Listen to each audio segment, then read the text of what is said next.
Bismillahirrahmanirrahim, haleluya, puji nama Tuhan. Semangat pagi Bapak Ibu Saudara yang dikasihi Tuhan kita Yesus Kristus. Jumpa lagi bersama saya, Pendeta Samuel Mauntu dalam renungan pagi hari ini. Hari ke-685, renungan pagi ini mengudara, puji Tuhan. Bapak Ibu Saudara yang dikasihi Tuhan, mari sebelum kita mengawali segala aktivitas kita di pagi hari ini, marilah kita mengawalinya bersama Tuhan dengan mendengarkan firman Tuhan. Mari buka Alkitab kita dalam surat Paulus yang kedua kepada jemaat di Korintus pasal 12 ayat 7 sampai ayat 10. Dan supaya aku jangan meninggikan diri karena penyataan-penyataan yang luar biasa itu, maka aku diberi suatu duri di dalam dagingku, yaitu seorang utusan iblis untuk mengocok aku, supaya aku jangan meninggikan diri. Tentang hal itu aku sudah 3 kali berseru kepada Tuhan, supaya utusan iblis itu mundur daripadaku. Tetapi jawab Tuhan kepadaku, cukuplah kasih karuniaku bagimu, sebab justru dalam kelemahanlah kuasaku menjadi sempurna. Sebab itu terlebih suka aku bermegah atas kelemahanku, supaya kuasa Kristus turun menaungi aku. Karena itu aku senang dan rela di dalam kelemahan, di dalam siksaan, di dalam kesukaran, di dalam penganiayaan dan kesesakan oleh karena Kristus. Sebab jika aku lemah, maka aku kuat. Amin, haleluya. Bapak Ibu Saudara yang dikasihi Tuhan, dalam firman Tuhan ini Rasul Paulus menceritakan tentang pengalamannya bersama Tuhan. Amin. Konteks firman Tuhan ini ketika Rasul Paulus mendapatkan penglihatan yang luar biasa, di mana dia melihat bahwa ada orang yang dia kenal diangkat Tuhan di Firdaus. Rasul Paulus mengenal orang ini. Rasul Paulus ingin bermegah karena Rasul Paulus menganggap dia lebih daripada orang itu. Perhatikan bahwa Rasul Paulus mengatakan di ayat 2, di sana disebutkan bahwa orang itu hanyalah orang Kristen biasa, tapi dia diangkat Tuhan dengan luar biasa. Amin. Rasul Paulus punya alasan untuk bermegah, untuk sombong, untuk tinggi hati. Karena apa? Dia seorang rasul. Amin. Saya menafsirkan bahwa bisa jadi orang itu adalah jemaat atau buah pelayanan dari Rasul Paulus. Rasul Paulus beranggapan bahwa jemaat yang dia layani saja sudah mendapat tempat yang luar biasa, apalagi Paulus sebagai seorang Rasul Tuhan. Haleluya. Lihat ayat 7. Dan supaya aku jangan meninggikan diri karena penyataan-penyataan yang luar biasa itu, maka aku diberi suatu duri di dalam dagingku, yaitu seorang utusan iblis untuk mengocok aku, supaya aku jangan meninggikan diri. Amin, haleluya. Bapak Ibu Saudara yang dikasihi Tuhan, saya melihat bahwa Rasul Paulus mengalami sama seperti dengan Ayub. Tuhan mengizinkan iblis untuk menguasai Rasul Paulus, sehingga Rasul Paulus mengalami sakit penyakit yang sangat-sangat berat. Tujuan Tuhan mengizinkan Rasul Paulus mengalami sakit penyakit itu adalah supaya apa? Rasul Paulus tidak sombong rohani.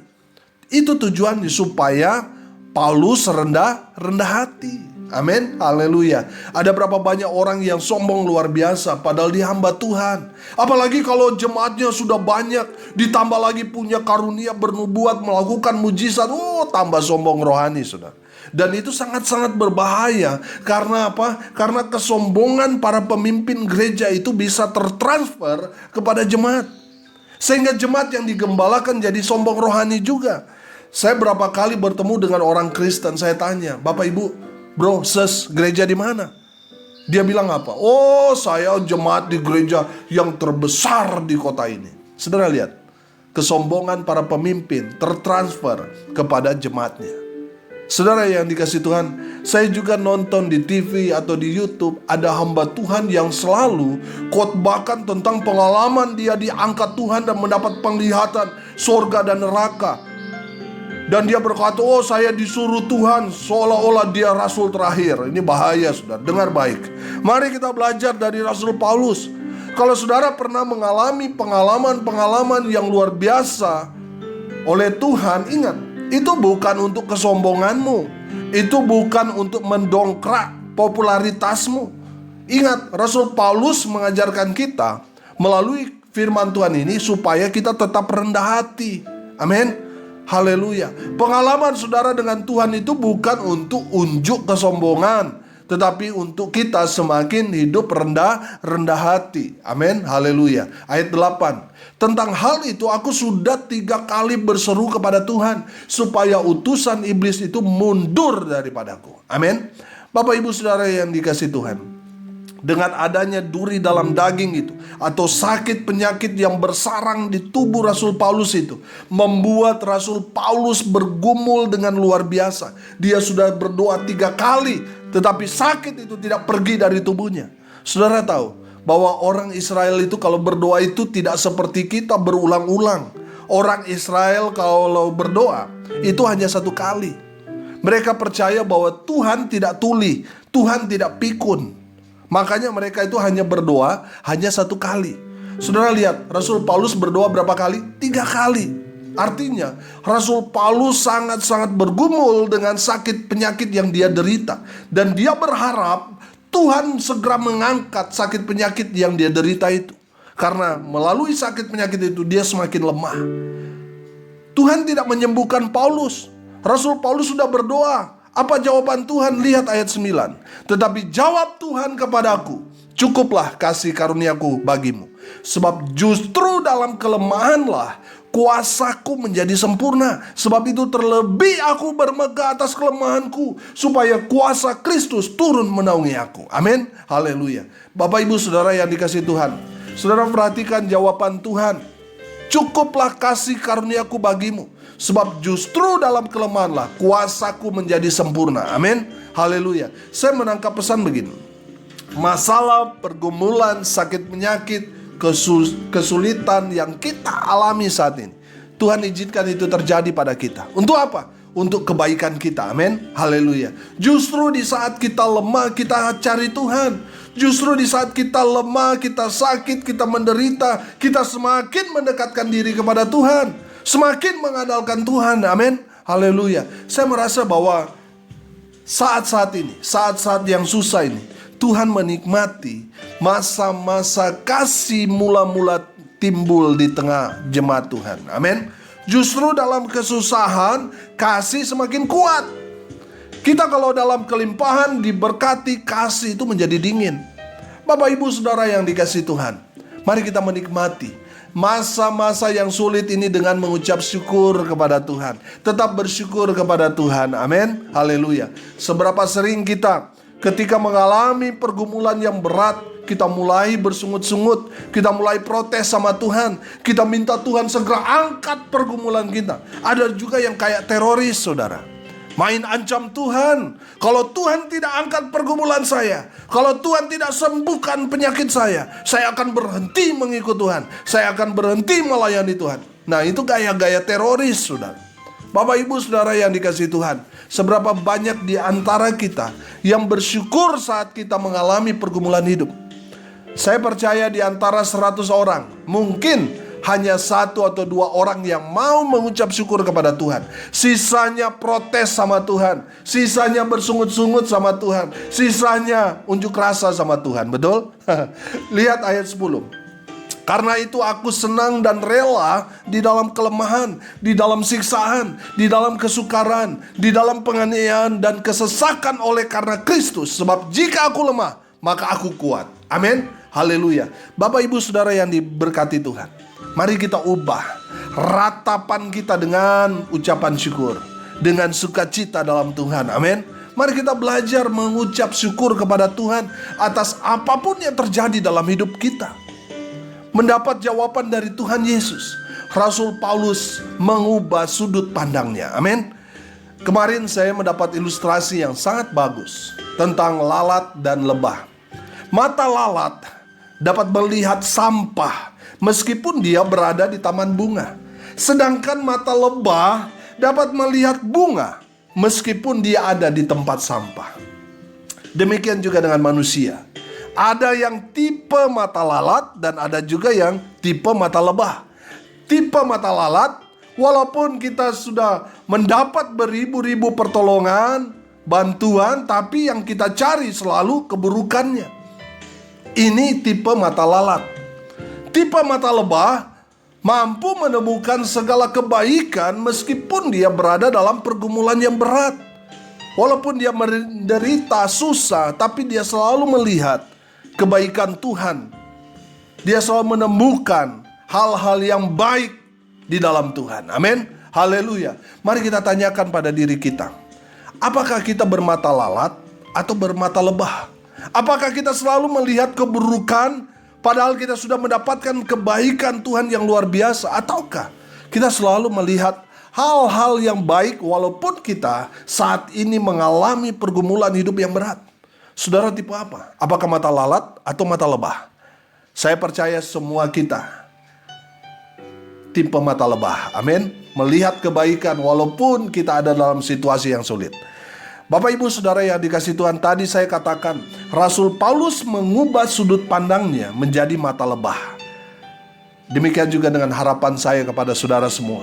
Mari kita mau ubah sudut pandang kita menjadi mata lebah. Amin. Haleluya. Roma 8 ayat 8 berkata, kita tahu sekarang bahwa Allah turut bekerja dalam segala sesuatu untuk mendatangkan kebaikan bagi mereka yang mengasihi Dia, yaitu bagi mereka yang terpanggil sesuai dengan rencana Allah. Amin. Haleluya. Saudara yang dikasihi Tuhan, Allah turut bekerja dalam segala sesuatu untuk apa? Untuk mendatangkan kebaikan. Untuk siapa? Bagi mereka yang mengasihi Tuhan. Amin. Haleluya. Saudara lihat kisah Yusuf. Bagi orang dunia, dia orang yang paling malang di dunia ini. Karena dijual kakak-kakaknya, di rumah Potifar dia difitnah, dia masuk penjara. Bagi pandangan dunia, Yusuf orang yang paling sial di muka bumi ini. Tapi saudara lihat kisah hidupnya. Tuhan mengizinkan dia mengalami masa-masa sukar dalam hidupnya. Saudara lihat, saudara-saudaranya Yusuf boleh mereka-rekakan yang jahat, tapi Tuhan mereka-rekakan kebaikan buat Yusuf. Yusuf menjadi penyelamat bagi keluarganya dari kelaparan yang hebat di masa itu. Amin. Haleluya. Mari kita belajar dari Yusuf yang tidak berpikir negatif, tidak menyalahkan Tuhan di atas semua yang terjadi dalam hidupnya. Yusuf tetap berpikir positif. Amin. Haleluya.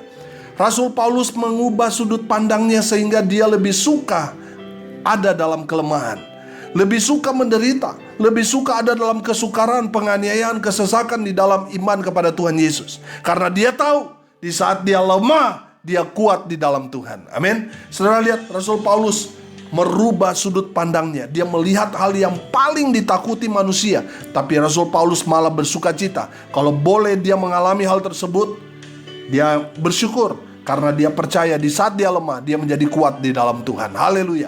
Bapak Ibu Saudara yang dikasihi Tuhan, mari kita belajar dari firman Tuhan ini. Yang pertama, tetaplah rendah hati. Yang kedua, tetap berdoa. Yang ketiga, tetap bersyukur dalam segala hal. Yang keempat, ubah sudut pandang kita. Berpikirlah positif. Jadilah mata lebah.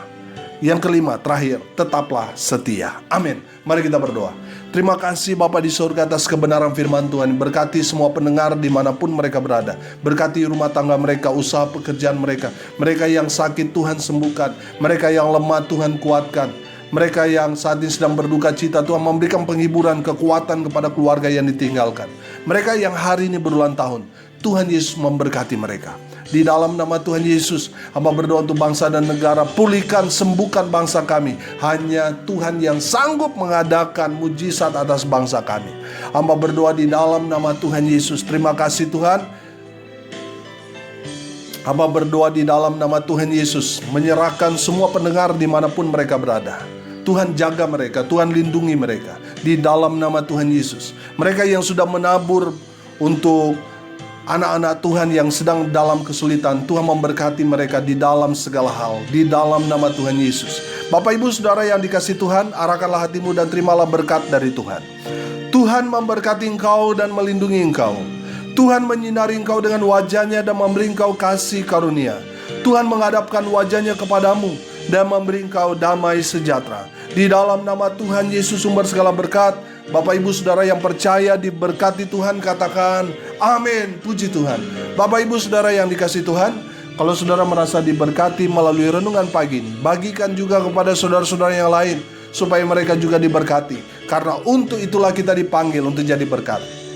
Bapak Ibu Saudara yang dikasihi Tuhan, pada kesempatan ini juga saya mengucapkan banyak-banyak terima kasih kepada para pendengar yang sudah menabur untuk pekerjaan Tuhan ini, untuk saya salurkan kepada jemaat Tuhan yang saat ini sedang dalam pergumulan. Mereka yang sudah di PHK dari bulan Januari, Februari, Maret kemarin, dan mereka sangat-sangat bergumul dengan perekonomian mereka. Ini kali keempat saya bersama pendengar berbagi berkat buat mereka. Saudara yang dikasihi Tuhan, saudara yang mau menabur, mari bersama-sama dengan kami. Saudara yang sudah menabur, saya mengucapkan banyak terima kasih. Tuhan memberkati saudara sekalian. Saudara yang mau didoakan, saudara bisa hubungi. Saudara yang mau menabur juga bisa menghubungi saya di 081 337 491 360. Saya ulangi, 081 337 491 360. Mari kita jadi berkat, jadi jawaban bagi sesama kita yang ada di sekitar kita. Sampai jumpa besok pagi, saya Pendeta Samuel Mauntu. Tuhan Yesus memberkati kita semua. Shalom.